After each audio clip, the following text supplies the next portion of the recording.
Mesdames et messieurs, nous sommes réunis aujourd'hui pour un temps de mémoire pour les victimes des attentats du 7, 8 et 9 janvier 2015, il y a 10 ans. Des attentats qui ont arraché la vie de certains dessinateurs des plus connus de leur époque, qui croquaient nos travers, les travers de la société avec irrévérence, qui défendaient la laïcité, qui allaient dans une irrévérence joyeuse, qui manifestait cette liberté d'expression qui nous est si chère.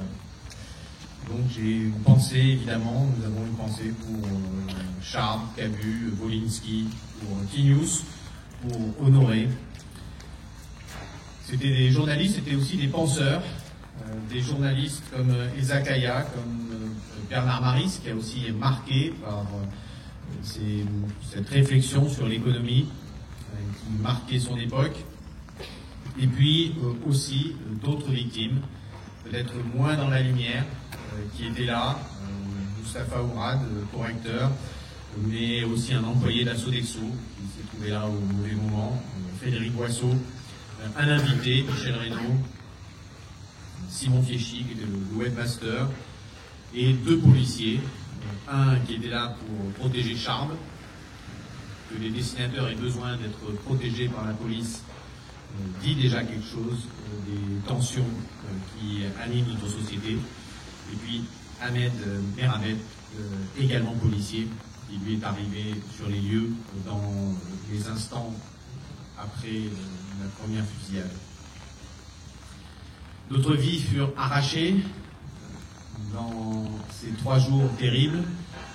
La policière municipale, Clarissa Jean-Philippe, qui a été abattue à côté d'une école juive. Et puis les victimes de l'hypercachère de Vincennes, Johan Cohen, Philippe Braham, François-Michel Saada, Yoav Attab. J'ai une pensée aujourd'hui particulière pour la communauté juive, aux côtés de laquelle je serai tout à l'heure à 18h30.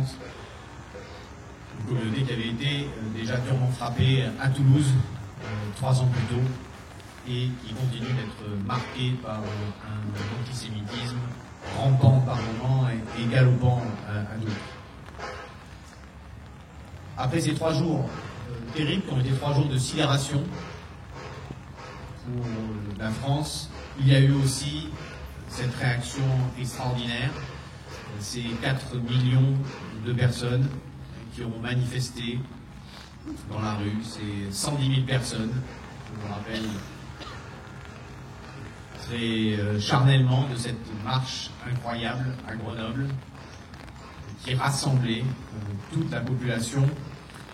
Et cette réaction extraordinaire, c'était aussi une façon de dire, nous devons le redire encore aujourd'hui, de dire non à l'obscurantisme, de dire non aussi à une société guidée par la peur.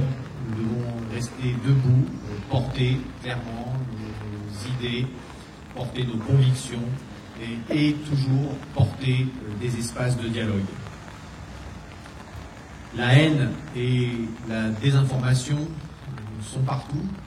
Nous avons, chacune et chacun, une responsabilité pour faire reculer cette haine et cette désinformation. Depuis, d'autres victimes sont venues nous s'ajouter à cette liste. Évidemment, Samuel Paty, Dominique Bernard, 2 enseignants tombés sous les coups de l'obscurantisme, et aussi, évidemment, les victimes du Bataclan, les victimes de Nice lors du 14 juillet, les victimes de Saint-Étienne-du-Rouvray, de Conflans-Sainte-Honorine. Des drames qui nous rappellent que l'intolérance est un poison qui traverse et qui se propage dans la société.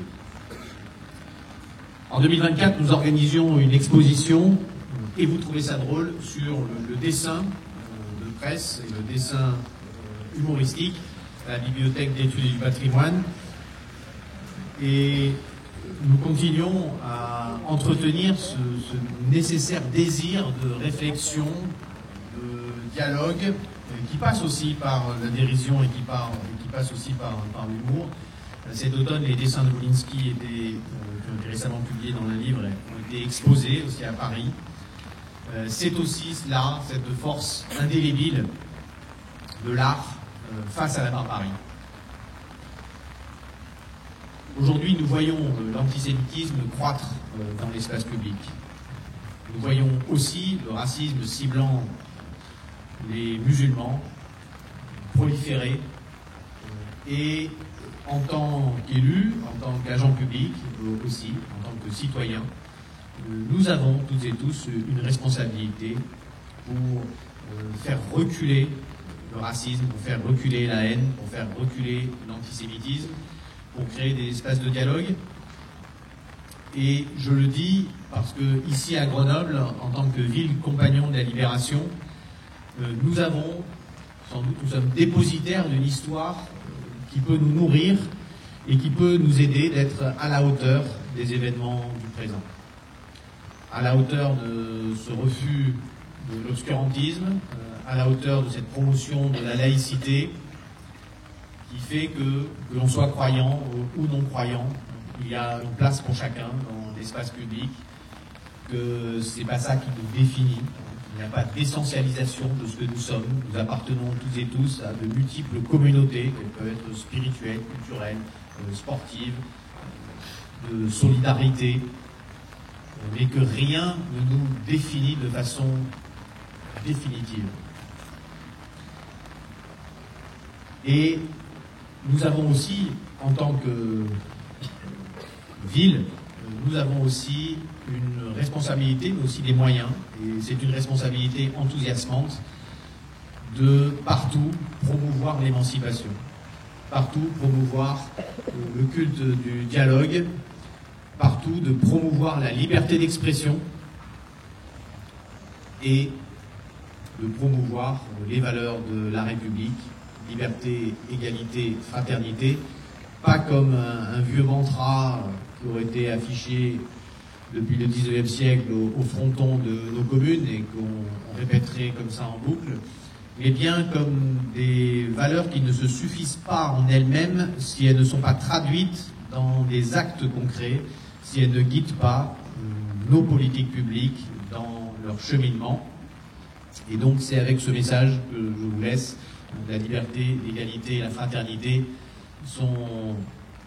forment un cap extraordinaire qui nous nourrit et qui s'entretient au quotidien. Donc entretenez cette flamme du dialogue, cette flamme du refus de l'obscurantisme, cette flamme de la liberté partout où vous êtes. Je vous remercie de votre présence aujourd'hui.